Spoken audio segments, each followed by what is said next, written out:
কোচৰাজমুখী জনগোষ্ঠীৰ বিভিন্ন দল সংগঠনে আমি পূৰ্বৰ পৰাই কোচৰাজমুখী জনগোষ্ঠীৰ সাংবিধানিক অধিকাৰৰ কথা কৈছোঁ। বিশেষকৈ আমাৰ যিটো মাটি, সেই মাটিৰ অধিকাৰৰ কথা আমি কৈ আছোঁ।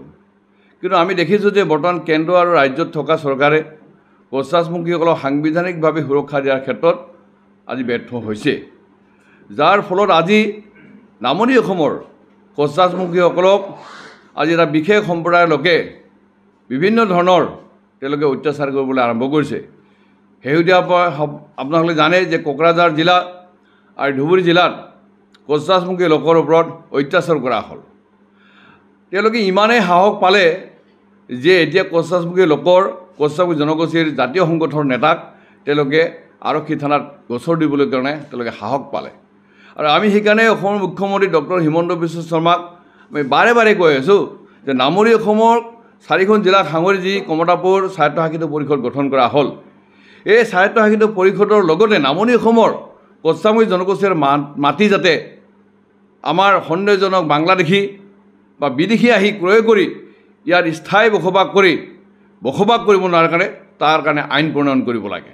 আৰু এই আইন প্ৰণয়ন আজিলৈকে নোহোৱাৰ কাৰণে এই যে বিভিন্ন প্ৰলোভন, বিশেষকৈ দালাল চক্ৰৰ জৰিয়তে আজি কোচৰাজমুখী জনগোষ্ঠীৰ মাটি আজি কিনা বেচা কৰি সেইসকলে আমাৰ খিলঞ্জীয়া মানুহৰ যিটো অস্তিত্বত আজি বিপদাপন্ন আজি হৈছে। যে শেহতীয়া এক উদাহৰণ যে আমাৰ বঙাইগাঁও জিলাৰ সৃজন গ্ৰাম ৰাজচক্ৰৰ অন্তৰ্গত ঠাকুৰাণী খৰাপাৰাত সৰ্বেশ্বৰ ৰায়ৰ 3 বিঘা 2 কাঠা 17 লেচা মাটি আছিল। আৰু তেওঁৰ অভাৱ অনটনৰ কাৰণে 2013 চনত বঙাইগাঁৱৰ দুলাল শৰ্মা নামৰ এগৰাকী ব্যক্তিক বিক্ৰী কৰি দিছিল। কিন্তু দুৰ্ভাগ্যজনক কথা যে দুলাল শৰ্মা ডাঙৰীয়াই তেওঁ ইমতিয়াজ বুলবুল হুছেইন নামৰ এগৰাকী মুছলমান সম্প্ৰদায়ৰ ব্যক্তিক তেওঁ বিক্ৰী কৰি দিছিল। আৰু সেই বিক্ৰী কৰাৰ সময়ত ইমতিয়াজ বুলবুল হুছেইনে স্পষ্টভাৱে কৈছিল যে তাত ব্যৱসায় প্ৰতিষ্ঠান তেওঁ ষ্টাৰ্ট কৰিব। কিন্তু ইমতিয়াজ বুলবুল হুছেইনে তাত ব্যৱসায় প্ৰতিষ্ঠান কোনো ধৰণৰ স্থাপন নকৰি কৌশলেৰে আমাৰ গোৱালপাৰা জিলাৰ দুগৰাকী মুছলমান সম্প্ৰদায়ৰ ব্যক্তিক মাটি বিক্ৰী কৰিব ওলাইছিল। আৰু এই কথাটো যেতিয়া আমি গম পালোঁ, তেতিয়া তাৎক্ষণিকভাৱে আমি সৃজন গ্ৰাম ৰাজচক্ৰৰ ওচৰত, বঙাইগাঁও জিলাৰ উপায়ুক্তৰ ওচৰত আমি লিখিতভাৱে আমি অভিযোগ দিছোঁ।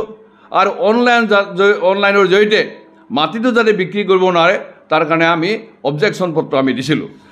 আৰু সেই সময়ত বঙাইগাঁও 2023 চনত যেতিয়া আমি বঙাইগাঁও জিলাৰ উপায়ুক্ত মহোদয়ক এই কথাখিনি সবিস্তাৰে আমি লিখি দিছিলোঁ, তেতিয়া উপায়ুক্ত মহোদয়ে আমাৰ সৃজন গ্ৰাম ৰাজচক্ৰলৈ এখন পত্ৰ দিছিল। আৰু সেই পত্ৰ অনুসাৰে 2023 চনত চক্ৰ বিষয়াই আমি যিসকলে অবজেকশ্যন দিছোঁ তেওঁলোকক মাতি পঠিয়াইছিল। আৰু গোটেই কথাটো আমি বিৱৰি কৈছোঁ। আমি কৈছোঁ যে কাকৈজনা ঠাকুৰাণী পাৰা খৰাপাৰা আদি বৃহৎ অঞ্চলটোত কোচৰাজমুখী আৰু কেইঘৰমান ৰাভা পৰিয়ালৰ বাহিৰে বাকী কোনো জনগোষ্ঠীৰ লোক নাই। গতিকে সেই বৃহৎ কোচৰাজমুখী খিলঞ্জীয়া মানুহৰ ওচৰত যদি তাত অন্য সম্প্ৰদায়ৰ মানুহ আহি বসবাস কৰে, তেতিয়া অনাগত দিনত ইয়াৰ শান্তি সম্প্ৰীতি বিনষ্ট হোৱাৰ আশংকা আছে। আৰু তাত যাতে কোনো ধৰণৰ শান্তি বিঘ্নিত নহয় তাৰ কাৰণে আমি DC মহোদয়ক আৰু চক্ৰ বিষয়াক আমি সেই মাটি ক্ৰয় বিক্ৰয়ৰ ক্ষেত্ৰত আমি বাধা আৰোপ কৰিবৰ কাৰণে, অনুমতি নিদিবৰ কাৰণে আমি অনুৰোধ কৰিছিলোঁ। আৰু সেই মাটি যেতিয়া দুলাল শৰ্মাই কিনিছিল 2013 চনত, আমি তেতিয়াৰ পৰাই তাত আমাৰ কোচৰাজমুখী জাতীয় সংগঠন আৰু সেই অঞ্চলৰ মানুহক লৈ আমি তাত খেতি বাতি কৰিছোঁ, আমি দখলী স্বত্ব দিছোঁ। ইমতিয়াজ বুলবুল হুছেইনে সেই মাটি কিনাৰ পিছতো আজি প্ৰায় সুদীৰ্ঘ 13 বছৰ ধৰি সেই মাটি তেওঁ দখলী স্বত্বটো ল'ব পৰা নাছিল। তাত আমি চিলাৰায় নৰনাৰায়ণ সাংস্কৃতিক কেন্দ্ৰ স্থাপন কৰিবলৈ ইতিমধ্যে তাত আমি চাইনবোৰ্ড আমি লিখি দিছোঁ। আৰু চক্ৰ বিষয়া আৰু ৰেজিষ্টাৰ বিষয়াক আমি আবেদন কৰিছোঁ যে এই মাটিডোখৰ চিলাৰায় নৰনাৰায়ণ সাংস্কৃতিক কেন্দ্ৰৰ নামত মানে নামজাৰিভুক্ত কৰি দিব লাগে। কিন্তু ইয়াতে আজি আমি দেখিছোঁ যে যোৱা 8 তাৰিখে ইমতিয়াজ বুলবুল হুছেইনে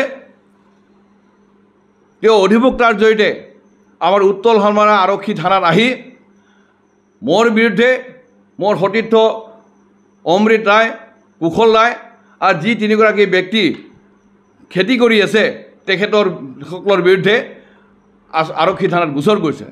আৰু এই কথাটো গম পোৱাৰ পিছতেই আমি DC মহোদয় তাৰ আৰক্ষী বিষয়াক আমি কথা পাতিছোঁ, আমি ডিটেইলছ কৈছোঁ, কেতিয়া আমি এই মাটিটোৰ আমি আবেদন কৰিলোঁ, কেতিয়া আমি নামজাৰি কৰ্তন কৰিবৰ কাৰণে গোটেই আমি দিছোঁ।